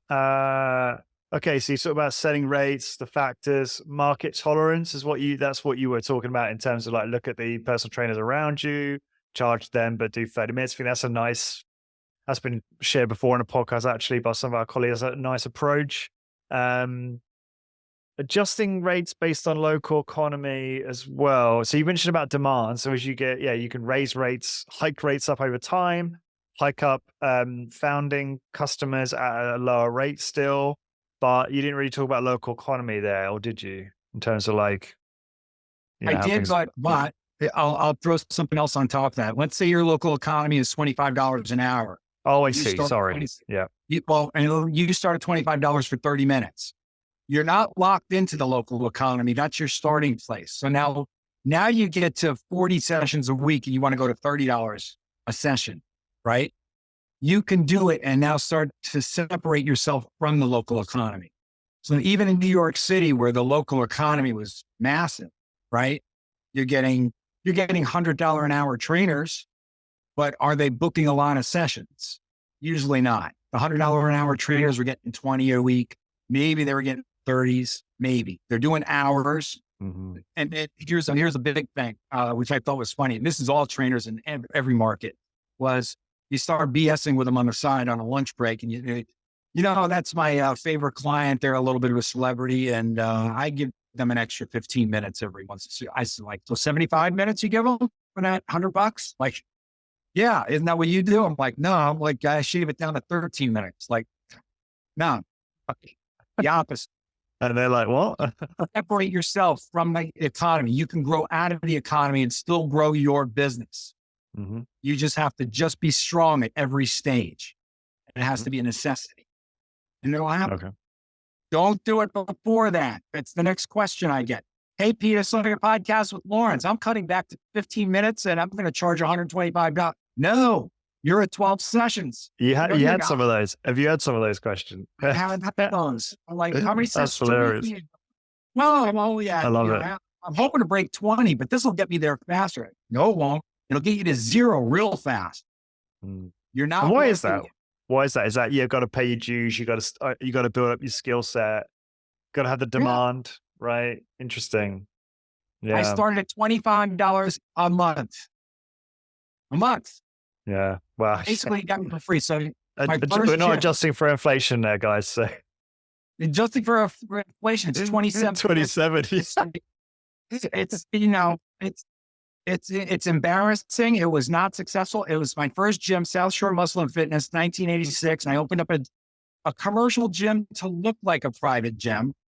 And it was $25 a month membership. There was no discounts. There was no signing up for the year. I wanted the monthly income. I was smart enough to do that. Because I pay my bills on a month, I want the money coming in every month, right?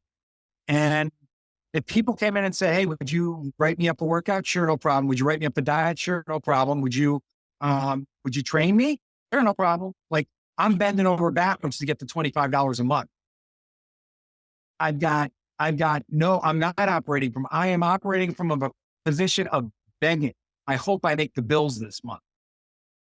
Yeah. That sucks. I wanted to change that. It took me years to change it. I'm giving you the Reader's Digest version. You could start in a better place than I did because we have more information. The economy's different. Personal training was not a thing in 1986. Nobody had a trainer. So Yeah. it's a big deal. Bit here on impact of rate changes on client retention and business health. Have you addressed this already with what you said there about how you communicate it? Yeah. Yeah. Okay. All right. Yeah. Always do it humbly. Mm-hmm. And you rehearse it and in a mirror. Don't go in there and wing it. If you're going to increase somebody's rate, write it out, read it out loud, rehearse it, go over it again, practice in front of somebody. Like, I went in there, it was memorized. It was humble. Hey, listen, you have a minute before you go? So here's where we're at. And I would go through my speech. It would be very humble. And it would end off with, listen, I value you. We've been together for a lot of years. My hand gestures are right there. I'm like, I don't want to lose you, but I'm in a position where I need to bump up for my time because I only have so many hours in a week. No, Pete, I understand. Like, I would have them sympathizing with me. It was a well-rehearsed thing. I would not go in and wing it. You know what's incredible is just some of the stuff. You probably won't mind me saying this.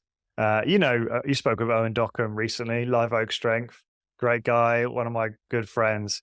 Really great studio business in Berkeley, in San Francisco, Berkeley, Oakland. Yes. I don't know. I think it's Oakland. And he has shared with me just these incredible emails. Obviously, he's very sensitive about people's confidentiality and blacks out names, etc. But just the emails he gets when he puts his price up, like, people are like thrilled. They're like, "Oh, this is the easiest bill every month," or "I'm so happy to pay you." Like, genuinely, they're saying things like that. And you would be shocked if you're doing a good job and you're delivering great customer service and you listen to all the other stuff that Pete and I put together and you're really executing on that. That's the type of reaction you should get as long as you've got great clients, right? It just blew me away. It's the first time I'd really seen that. And I'm just so thrilled for him as well, because I'm like, clearly, you're doing a great job. Because the other thing as well is his price point is high. Right now, obviously the location is part of the reason for that, right? It's an expensive place to live, a high cost of living, etc. But it's just, I definitely had a bit of cognitive dissonance. I'm like, what? They're happy to pay whatever it is, like $600-700 a month for training, and they're thrilled that you continue to increase those prices. But clearly, they just deliver such an incredible service. And one of these days, I would love to fly over there and get a workout at his spot. So yeah, just want to share that because I think a lot of I would love it. Yeah, no, please do. Just one more point though. I just think a lot of our listeners obviously have trepidation about raising rates. And that's why I think, like you said, you got to pay your dues. I do think that's a good idea.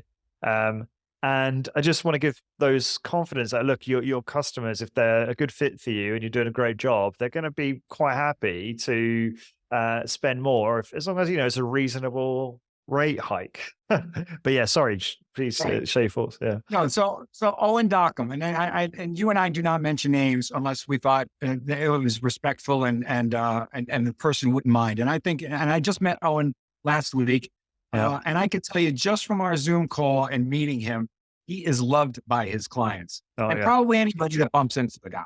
Okay. He's just instantly likable. He's a guy's guy that you want to just sit down and have a beer with and just talk about the weather. I'm sure the ladies think he's just awesome because he's caring. He's got it. Yeah. Okay? Yeah. That's a genetic gift. So if Owen walks in and hey, everybody, I'm going to charge $200 for 5 minutes. And it's just, everybody go, that's great, Owen. You sure you don't want $210? I could see that. Like I told Owen, I'd love to be your agent. Now, opposite side of the coin, me, I'm not loved. It didn't start that way. I'm not loved like Owens. He's got the look. He's got that's the way he's born. Okay. That's not me. I had a scrape build, I have to, you call me brash, obnoxious. That's what I had to be. You called yourself obnoxious. I just called you brash. Okay. That's good. Good teamwork. I had to do that to get to the next level. That's how I got to the next level because I'm not loved like somebody like Owen. You can't be you can't be weak. I had to take it to a different persona, so to speak. So there's that, but yeah, he's wonderful. And by the way, I'll compare Owen. There is a lady in California. I don't know where in the state. It's a large state. And I don't know the logistics of this, but I've been watching her for years in her hit business, making mistake after mistake, changing the equipment, not for the better, changing like almost in her advertising looks like a begging kind of a thing. Owen doesn't do any of that. He gets referrals. Okay. That's how I built my business. Referrals are the way to go. He gets referrals naturally because he's so loved. Okay. He's just a great guy. You got to go But it's not just him. Obviously his team as well deliver a great service overall. He's the head of his team, right? Sure. And he's not going to hire somebody who's oil and water with him. Right. Yeah. Yeah. And when you hang out with Owen for a little while, now I don't know this, never talked to any of his trainers, but as you're working with the guy for a couple of months or a year, you're going to kind of, pick up on his vibe. He's a very charming, natural sales guy. He's almost sells without realizing it, I'm not saying he's naive, but he does. He's like just very way he comes across. It's like you just buy anything from the guy. Yeah, we had a great time at Rec last year, actually. It's funny though, one of the memories of that trip that really sticks out for me is we're just in Matt, whose last name I'm not even going to try and pronounce. He's one of the, he's just opened up or in the process of opening up a Discover Strength, I think. And he's obviously been a trainer at Discover Strength for many years, quite a long time now, I believe. And we're in his Ford Raptor. So you guys all Americans all drive huge trucks, right? So it's super novel to me. I'm like, wow, this is massive. I feel like I'm in some kind of tank, and we're just having great conversations about high intensity training, about running the business, like just getting into all the details and nuances. And I was over Nigel, one of my trainers here at Optima, and Owen was there, and it was just great. And then we toured around and looked at a few of the different Discover Strength studios. It was a lot of fun, and I actually enjoyed that part more than. Don't get me wrong, a fantastic conference always is. But for some reason, that kind of intimate, just catching up with like really good friends in our space is just so much fun. So yeah, hopefully we'll get to that again at some point soon. You're all welcome to come to Galway. Guys, stop going. I can't be going to America. It's hard. I got a 2-year-old and a 4-year-old. So you guys all come to Galway and that's easier for me. How's the food? It's pretty good. It's pretty good. It's maybe a little bit more limited. We apparently have the best pizza in Europe, or one of the best. So that's saying something. An Italian from Brooklyn, New York. We're not going there. We're not going down to pizza. Fair enough. All right, Pete, let's wrap this up, shall we? Is there anything burning that we need to mention, or let me see here. You talked about issues of varying rates for clients if they bump into each other. Okay, long-term planning. We kind of talked about that. Yeah, I feel like we covered everything. Is there any final thoughts, or are you good? No, I think we're good. I think it's an important subject. I think we covered it well. And I think it's going to make people watching this either think or rethink what they're doing and try to get some more clarification on it. And I encourage you to do so. Even if you're a veteran, sit down and look at your rates and policies and see if they are as solid as they should be.